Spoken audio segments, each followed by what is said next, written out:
Selamat berjumpa kembali dalam video pembelajaran fisika. Kali ini kita akan belajar tentang gelombang bunyi dan cahaya. Di bagian KD ini ada dua bagian besar, gelombang bunyi dan gelombang cahaya, dan akan dibagi menjadi dua kelompok. Yang pertama gelombang bunyi, kemudian nanti ada lagi gelombang cahaya.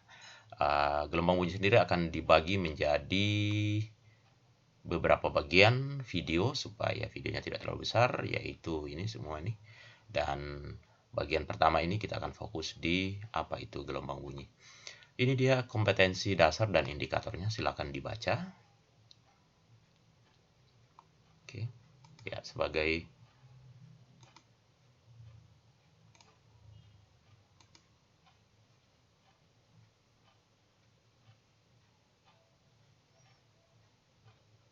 sebagai pengantar, ada banyak hal yang menarik untuk dipelajari dalam bunyi.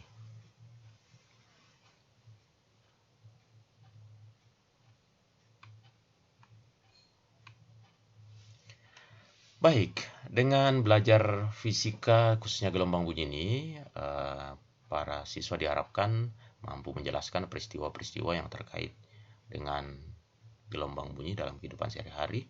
Dan dengan pengetahuan kalian yang baik tentang gelombang bunyi, diharapkan kalau ada hal-hal yang mungkin saja bisa menghasilkan berita-berita hoax, kalian bisa hindari atau kalian mampu menjelaskan hal yang sebenarnya. Dan tentu sebagai generasi milenial, harapannya adalah dari pengetahuan ini, suatu hari kelak kalian mampu menciptakan teknologi yang berbasis atau diciptakan berdasarkan konsep atau bantuan dari gelombang bunyi. Sebenarnya sudah ada banyak alat yang diciptakan, tetapi tentu peluang melalui kreativitas inovasi ya tetap diharapkan dari generasi milenial. Baik, kita lebih jauh lagi masuk ke dalam konsep tentang gelombang bunyi. Sebelumnya kita udah belajar bahwa gelombang itu adalah rambatan getar. Ada juga yang menyebutkan rambatan energi. Nah, ini ada fakta yang saya bisa berikan dan kalian bisa coba sendiri. Ya, coba pegang tenggorokan kalian saat bersuara, bernyanyi, atau ya pokoknya bersuara lah ya.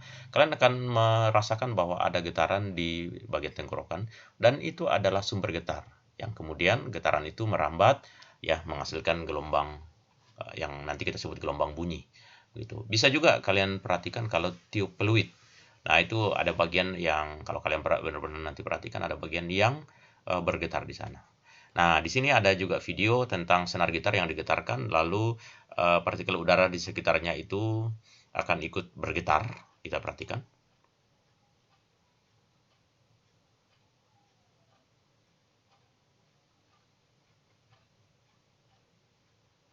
Ya, ini ada partikel udara yang akhirnya bergetar.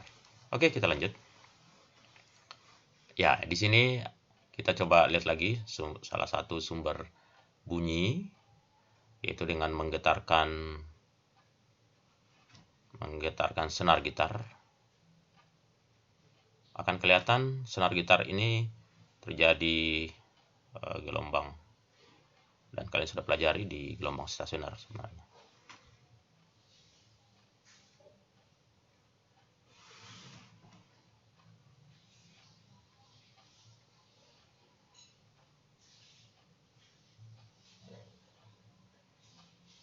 Ya, ini dia terjadi gelombang stasioner.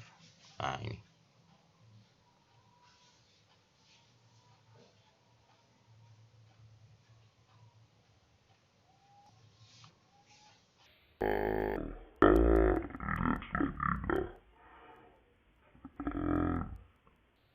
Kita udah bunyi itu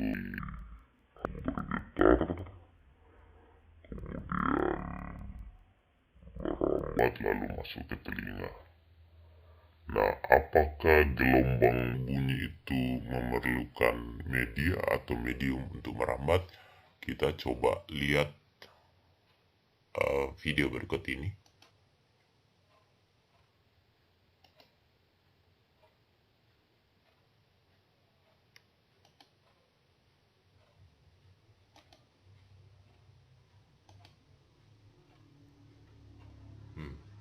Ya, ini dia.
Oke, kemudian kan, nah kita udah lihat dari video tadi bahwa ternyata gelombang bunyi itu perlu medium saat perantara untuk merambat dari sumber ke telinga. Nah, di sini kita coba lihat ya. Nah, seperti apa cara merambatkan getaran tersebut? Perhatikan di sini adalah animasi yang menunjukkan gerakan dari partikel-partikel udara. Jadi sumbernya dari sini lalu merambat melalui saat perantara ini, yaitu partikel udara. Nah, ini memberikan informasi bahwa gelombang bunyi itu adalah kategori gelombang mekanik karena dia butuh zat untuk sebagai perantara. Oke. Kemudian yang berikutnya, kalau kita perhatikan arah getaran dari partikel yang dilewati. Nah, coba kalian perhatikan di sini kelihatannya ada rapatan-rapatan yang bergerak ke kanan. Itu kita katakan arah rambat gelombang. Nah, arah rambat gelombang ke kanan. Di sini ada tulisannya wave sedang bergerak ke kanan, rapatan-rapatan ini. Tapi sebenarnya partikelnya itu tidak bergerak ke kanan. Coba perhatikan satu nokta merah ini yang memang sengaja dibuat merah sebagai penanda partikel itu sama dengan partikel yang lainnya yang hitam. Cuma di sini kasih tanda merah. Dia sebenarnya tidak bergerak ke kanan jauh gitu, tapi dia hanya bolak-balik di sekitar sini. Jadi dia itu yang namanya bergetar. Jadi arah getar partikel yang dilewati oleh gelombang bunyi itu kiri kanan ya, getarannya kiri kanan, sementara arah rambatnya ke kanan. Jadi kita katakan arah getar partikel sejajar dengan arah rambat gelombang. Nah, ini kita sebut gelombang longitudinal. Sementara kalau gelombang satunya itu gelombang transversal, arah getarnya tegak lurus. Oke, kita lanjut ya. Nah, dengan demikian kalau ada yang nanya-nanya atau disuruh ngisi seperti ini harusnya sih sudah gampang ya. Bunyi timbul karena apa? Karena ada sumber getar. Getarannya tersebut merambat melalui zat, yakni apa? Ya bisa zat, dalam kasus tadi ya udara ya. Makanya karena memerlukan udara, memerlukan zat padat, zat cair untuk merambat, gelombang itu juga disebut dengan gelombang mekanik. Butuh zat cair, zat padat, zat cair, gas untuk merambat. Nah, berdasarkan cara getar partikel saat yang dilewati, maka gelombang tersebut disebut gelombang longitudinal. Ya, udah ya. Oke, nah sekarang kita lihat pembagian gelombang frekuensi gelombang bunyi. Dibagi menjadi 3 kelompok. Nah, yang kita dengar itu sebenarnya kisarannya antara 20 sampai 20 kHz. Nah, ini disebut audio sonik. Di atas 20 kHz itu namanya ultrasonik, di bawah 20 Hz namanya infra. Nah, manusia hanya mendengar di sekitar sini. Yang di sini tidak dengar, yang di bawah tidak didengar. Nah, tapi beberapa binatang itu mampu mendengar bunyi infra dan ultra. Ada yang semuanya dia dengar, cuma ada batasannya. Mungkin dari 15 sampai 30 kHz. Semua dia dengar, baik audio, infra, ultra, tapi sebagian, dan seterusnya. Nah, beberapa peralatan yang dibuat manusia bekerja menggunakan bunyi atau gelombang ultrasonik dan infrasonik. Nah, saya berharap bahwa kalian juga punya, siapa tahu punya ide gitu ya. Ini hanya pembuka aja. Misalnya nih ya, sampai sekarang orang masih susah memprediksi kapan akan terjadi gempa atau gunung meletus. Jangan-jangan ini ya, hanya jangan-jangan ya, perlu di research. Jangan-jangan pergolakan di bawah kerak bumi atau di bawah di dalam magma gunung api itu sebenarnya sudah mengeluarkan bunyi-bunyi dengan frekuensi yang kita tidak dengar, infra atau ultra. Nah, ini perlu diteliti. Nah, dengan begitu kalau kalian mampu membuat device yang bisa menangkap gelombang ultra, gelombang infra misalnya, lalu mempelajari kalau gerakannya seperti ini atau kalau bunyinya seperti ini, maka ini bisa diperkirakan kapan akan terjadi gempa tersebut dan sebagainya. Ini hanya pembuka ide saja ya. Jadi harus diriset. Makanya belajar fisika yang baik. Oke, kemudian nah sekarang kita coba tes. Ini seperti apa sih bunyi audio itu ya. Tapi harus siap-siap nih, telinganya harus kuat ya. Oke, kita coba. Nah, ini sayangnya di frekuensi 20 sampai sekitar 30-an itu hampir tidak terdengar atau mungkin tidak terdengar karena volumenya yang frekuensinya ya, volumenya yang kurang sehingga frekuensi kecil ini belum terdengar. Tapi kalian perhatikan bentuk gelombangnya aja. Bentuk gelombangnya itu gede-gede nih ya. Gede-gede karena frekuensinya masih kecil. Gitu. Nah, tapi kalau seiring dengan frekuensinya dinaikkan terus gitu ya, maka panjang gelombangnya akan mulai mengecil. Nah, rasanya sih dari pantauan saya belum terdengar ya. Nah, baru mulai nih. Ya. Mungkin juga karena kualitas videonya yang sudah tidak bagus. Oke, sudah mulai terdengar. Nah, ini padahal baru 200-an Hz ini. Sampai 20.000. Wow. Nah, siap-siap ya telinganya. Harus yang kuat. Atau saya stop aja lah ya. Nah.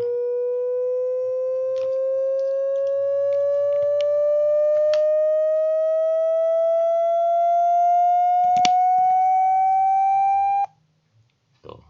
Masih kuat nggak? Ini baru belum 1000 nih. Tuh. Tapi nanti mendekati 20.000 Hz itu malah mulai dengarnya itu hampir kecil atau hampir tidak terdengar. Ini andai kata bisa dipercepat ya, saya nggak bisa. Tapi ya kira-kira seperti itu ya, paling nggak ada gambaran, nanti kalian bisa cari sendiri kalau pengen mendengar sampai apa itu bunyi 20 kHz. Saya lanjutkan. Ya, nah di sini lihat jangkauan frekuensi suara, frekuensi yang didengar manusia dan beberapa hewan. Lihatlah suara manusia itu sekitar 85 Hz sampai 1100. Tapi kalau mendengarnya ya 20 sampai 20 ribu. Belalang bersuara dari 7.000 Hz sampai 100.000 Hz. Tapi dia bisa mendengar dari 100 sampai 15. Oh, pendengarannya lebih terbatas. Yang menarik ini, kelelawar dan anjing. Coba anjing misalnya. Anjing kan kadang-kadang kita sering amati anjing kok menggonggong terus ya. Jangan-jangan dia sebenarnya karena punya kemampuan mendengar frekuensi di bawah frekuensi 20 Hz ya. Jadi dia mampu mendengar suara yang manusia tidak dengar. Demikian juga dengan frekuensi ultra nih, karena di atas 20 kHz. Jadi pendengaran anjing ini cukup tajam, orang bilang gitu ya. Nah, andai kata kalian tadi mampu membuat alat yang bisa mendeteksi seperti apa sih bunyi yang didengar dan kita bisa mengetahui itu bunyi dari mana atau bunyi dikeluarkan oleh siapa yang didengar oleh anjing tersebut. Nah, kelelawar juga menarik ya, karena ternyata kelelawar ini mampu mendengar dari 1000 sampai 120 kHz. Oke, lanjut kita. Nah, manfaat gelombang bunyi atau ultrasonik dalam kehidupan sehari-hari banyak. Ada yang sudah pakai jadi kacamata, ada yang dipakai untuk mencari kawanan ikan atau menentukan kedalaman air laut, kedalaman laut. Terus ada yang di bidang kedokteran untuk ultrasonografi, melihat bagian dalam tubuh, janin dan sebagainya. Di bidang industri untuk melubangi gelas atau melubangi baja pakai bor ultrasonik. Nah, sekarang lanjut ke tinggi nada dan kuat atau keras bunyi. Apa itu tinggi nada? Dipengaruhi oleh apa? Di sini sih ada dua ya, frekuensi atau amplitudo. Nah, yang mana? Tolong nanti diperhatikan videonya, lalu nanti kalian jawab sendiri. Sehingga kalau ada soalnya bisa jawab sendiri ya.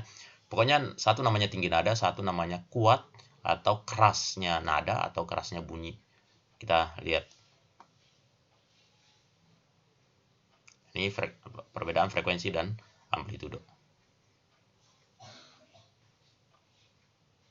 Tadi sih waktu mendengar frekuensi sampai 20 kHz itu berarti frekuensinya makin tinggi.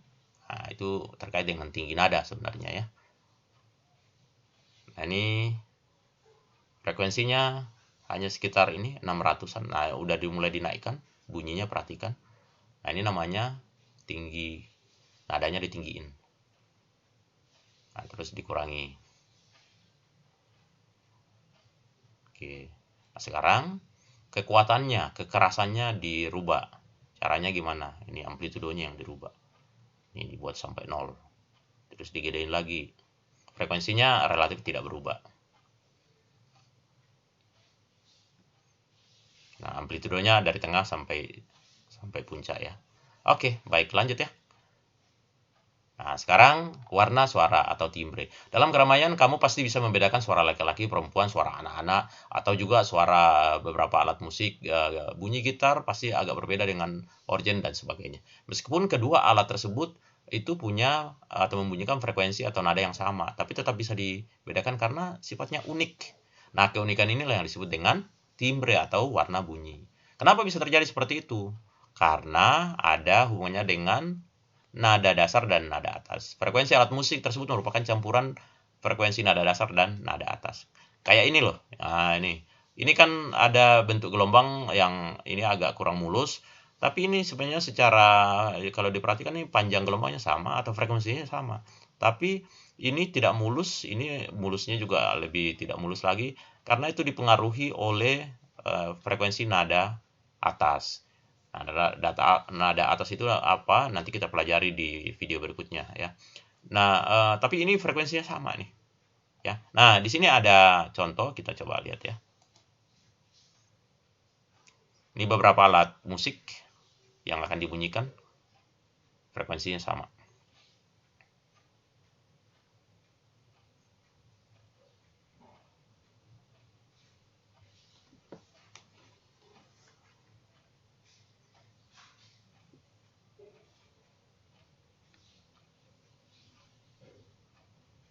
Nah, itu dia. Oke.